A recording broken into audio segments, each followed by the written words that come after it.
साहू आज आप लोगों के लिए लेकर आई हूँ कक्षा 9वीं का वार्षिक पेपर 2022 से 23 मतलब जो अभी आने वाला है 1 अप्रैल को, वो जिसको सबसे बेसब्री से इंतज़ार था। और वैसे मेरा विषय तो इंग्लिश है, बट मैं हिंदी का भी कर रही हूँ एडजस्ट। आप लोग पूरा ध्यान से पढ़िएगा जिससे प्रॉब्लम ना हो आपको आने वाले पेपर में। एंड 101% यही पेपर आना है जिसमें आपको 75 में से 75 ही नंबर लाने हैं। अगर आप इसको ध्यान से पढ़ लेंगे, समझ लेंगे, तो आप नेक्स्ट टॉपर आप ही होंगे, आई होप सो। इसके बाद हम देखेंगे, इसमें लिखा हुआ है प्रश्न पत्र के बारे में कि कितने नंबर से कितने नंबर की सीमा में लिखना है। ऑफिशियली सब में लिखा रहता है। इसका आंसर शीट नहीं मिला है मेरे को, क्लास 8 का भी डाला हुआ है, अगर देखना है तो देख सकते हैं। सो सबसे पहले सही विकल्प देखेंगे हम लोग क्या है। कबीरदास की एक रचना तो साकेत, कुरुक्षेत्र, बीजक, यामा तो बीजक है इसका। वीर गाथा काल का श्रेष्ठ महा काव्य क्या है, पृथ्वीराज राजरासो है इसका। ठीक है, किस समाज में दो पद प्रधान होते हैं, तो वो है,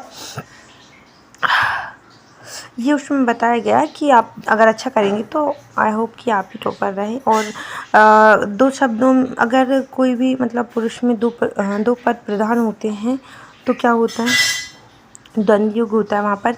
हिंदी साहित्य का स्वर्ण युग माना जाता है भक्ति काल को। जहाँ किसी शब्द की आवृत्ति एक से अधिक बार हो परंतु हर बार उसका अर्थ भिन्न भिन्न होता है, तो वह कौन सा अलंकार होता है। सभी को पता है कि वहाँ पर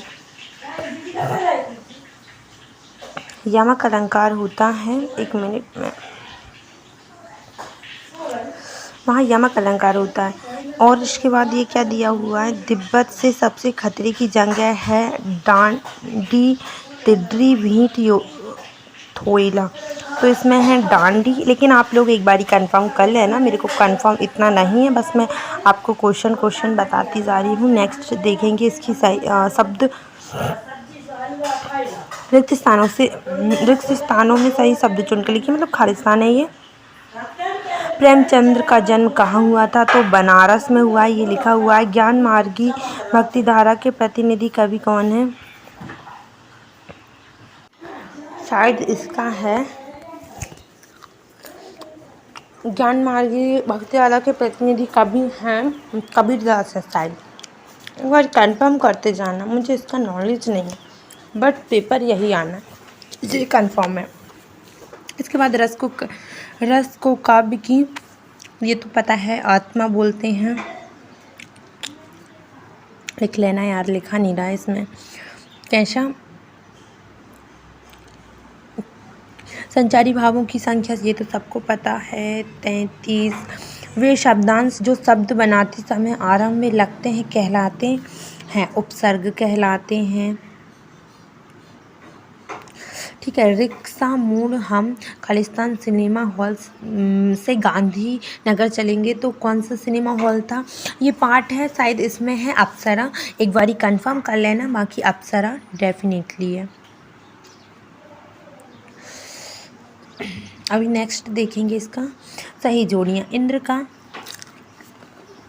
का पर्यायवाची क्या होता है, सूर्यपति। एक मिनट, क्या होता है, सूर्यपति। प्रेमचंद के फटे जूते,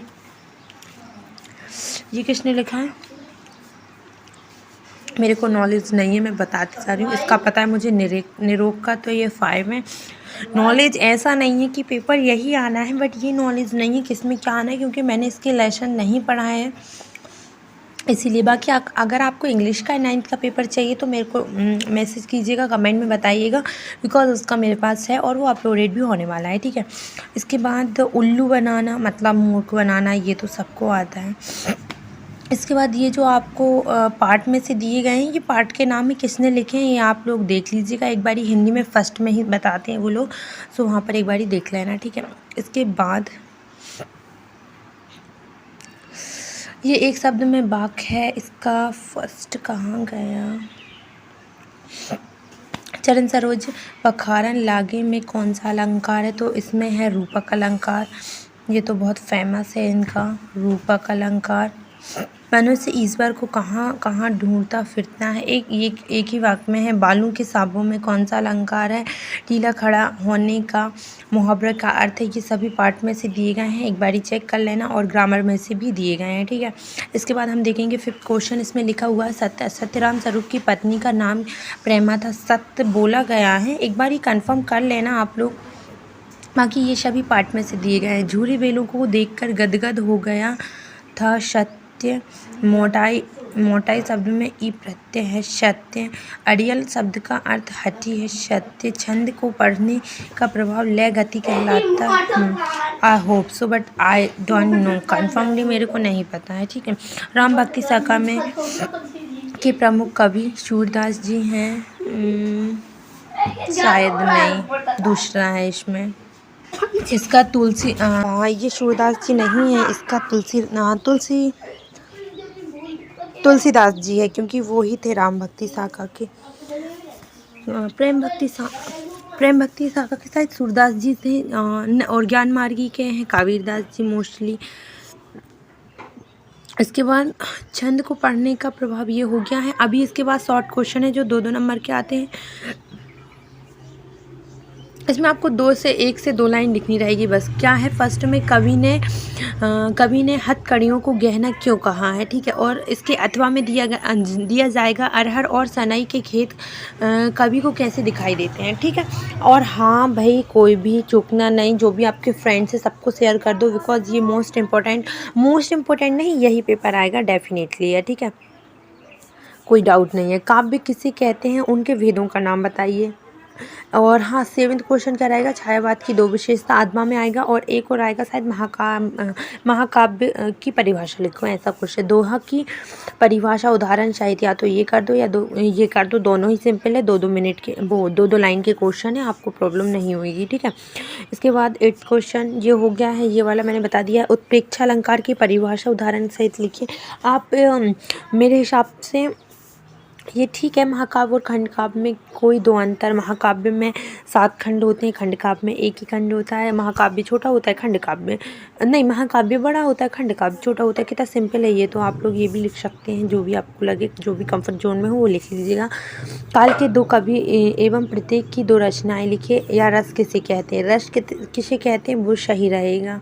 काव्य को पढ़ने लिखने और कविता के सुनने से जो काव्य की अनुभूति होती है उसे रस कहते हैं ऑफिशियली, ठीक है। इसके बाद रस के अंगों के नाम 4 होते हैं, संजाई भाव, स्थायी भाव, विभाव, अनुभाव, ठीक है। अनुप्रास अलंकार की परिभाषा उदाहरण शायद अलंकार तो आप लोग ध्यान से कर लीजिएगा, क्योंकि सभी आते हैं। कौन कौन सा, अनुप्रास, यमक, रूपक, ये सभी आते हैं। उत्प्रेक्षा, मात्रिक छंद किसे कहते हैं, किसी एक मात्रिक छंद का नाम लिखिए, ये भी कर सकते हैं, ठीक है। और इसके बाद दिया गया है अनुप्रास अलंकार की परिभाषा, मात्रिक छंद, ये हो गया है। गद्य की प्रमुख विधाएं कौन कौन सी होती हैं, या फिर एकांकी के 2 विशेषताएं लिखी। एकांकी में 1 अंक होता है, ये तो मोस्ट इम्पोर्टेंट है, ठीक है।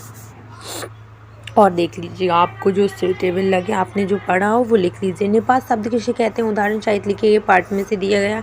छोटी बच्ची के बैलों के प्रति प्रेम क्यों उमड़ रहा है, ये भी पार्ट में से दिया गया। ये प्रेमचंद के साहित्य की 2 विशेषताएं बताइए, उनका एक महाकाव्य, और क्या पता 2-2 लाइन की क्वेश्चन है, क्योंकि ये सारे 2-2 नंबर के क्वेश्चन है, ठीक है। लेखिका मृदुला गर्ग अपनी नानी से क्यों प्रभावित हुई, ये साहिक वाचन का क्वेश्चन है।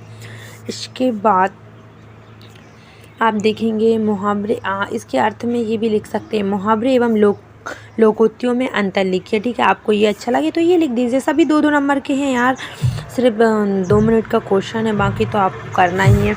अभी यहाँ पर दिया गया है क्या, निम्नलिखित मुहावरे का अर्थ या वाक्य लीजिए। गदगद होना मतलब प्रसन्न होना होता है, ठीक है। इसके बाद उसी का सेकंड क्या है, ईंट का जवाब पत्थर से देना मतलब मुंह तोड़ जवाब देना, ठीक है। और इस अगर आपको ये ज़्यादा डिफ़िकल्ट लगते हैं, नहीं बन रहे हैं, दूसरे करके लाए थे आप लोग और ये आ गया, तो सलीम अली पक्षी प्रेमी कैसे बने, ये भी लिख सकते हैं, ये भी 2 लाइन का आंसर है।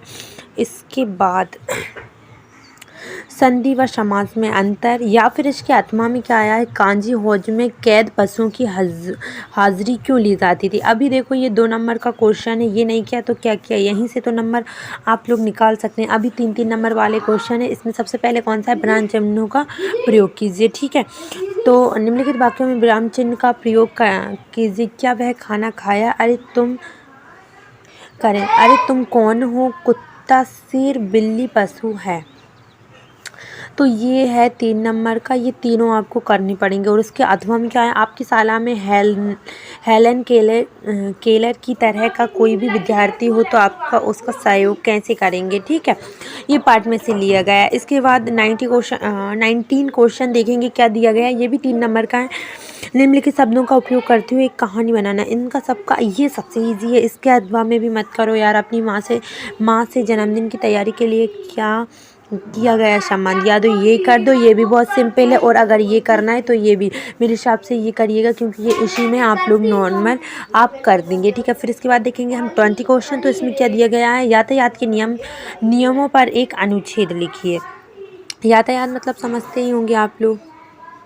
इसके बाद कक्षा में अपने प्रिय मित्र से पढ़ाई से संबंधित संवाद, ये वाला कर दीजिएगा, बहुत सिंपल है। 3 नंबर का है, आराम से 3 नंबर मिल जाएंगे। ठीक है, इसके बाद 21 क्वेश्चन नंबर पे क्या है, निम्नलिखित अपठित गद्यांश दिया गया है। तो इसमें सबसे पहले पूछेंगे कि रावण के पास सबसे अमूल्य धन कौन सा था। तो फर्स्ट में ही दिया है विद्या, अमूल, अनश्वर, सॉरी लाइन खींच दी, तथा सर्वोच्चपन है।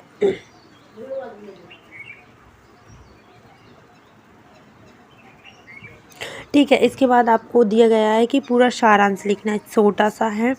सारांश में आप पूरा वही के वही भी उतार देंगे तो हमें नंबर मिल जाएंगे। और शीर्षक क्या है, रावण, तो रावण ही है। ठीक है, इसके बाद हम ये देखेंगे कि आगे क्या है। 23 क्वेश्चन नंबर पे है। 22 नहीं कैप्चर हो पाया है, आई थिंक सो। हाँ, तो उसमें क्या है, अपने परीक्षा परिणाम की जानकारी देते हुए अपने आप या तो एप्लीकेशन लिखनी है या फिर अपने मित्र को अपनी परिणाम की जानकारी देनी है। ठीक है, निम्नलिखित में से किसी एक विषय पर रूपरेखा सहित गर्वित निबंध लिखिए, मतलब निबंध लिखना है कुल मिलाकर। कंप्यूटर का लिख सकते हैं, विद्यार्थी जीवन का स्वर्णिम जीवन में मेरे प्रिय पुस्तक। इस बार विज्ञान के चमत्कार नहीं आया है, बाकी मोस्टली वही आता है। इनमें से आप कोई सा भी लिख देंगे चलेगा, बट ये छोड़कर नहीं आना। 4 नंबर का है, अच्छे से कीजिएगा। ठीक है, तो यहीं पर मैं वीडियो को एंड कर रही हूँ। वीडियो अगर अच्छी लगी तो वीडियो को लाइक कमेंट शेयर कीजिएगा। और सबसे मोस्ट इंपॉर्टेंट चीज़ ये है कि आप अपने फ्रेंड्स को भी शेयर कर सकते हैं, बिकॉज यही पेपर परीक्षा में आना है डेफिनेटली। मिलती हूँ एक नेक्स्ट वीडियो में। हाँ, और अगर इससे रिलेटेड कोई भी इश्यू, क्वेश्चन आंसर में प्रॉब्लम हो रही हो तो मेरे को कमेंट सेक्शन में ज़रूर बताइएगा, तो मैं आप लोगों के लिए वो भी लेकर आऊँगी। ठीक है।